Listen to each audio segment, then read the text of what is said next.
கடத்தூரில் ஆர்ப்பாட்டத்தில் ஈடுபட்ட பாமகவினர் 50க்கும் மேற்பட்டவர்கள் கைது செய்யப்பட்டனர்.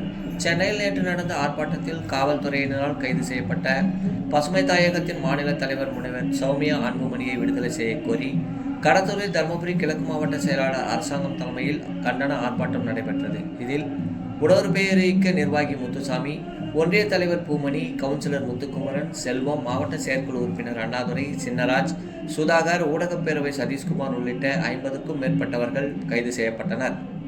இதேபோல் கோமல்லாபுரம் பேரூராட்சியில் நடைபெற்ற ஆர்ப்பாட்டத்தில் மாவட்ட தலைவர் அலிமுத்து, சிவகுமார் உள்ளிட்ட 30க்கும் மேற்பட்டவர்கள் கைது செய்யப்பட்டனர். கம்பைநல்லூரில் சின்னசாமி தலைமையில் பாமகவினர் கைது செய்யப்பட்டனர்.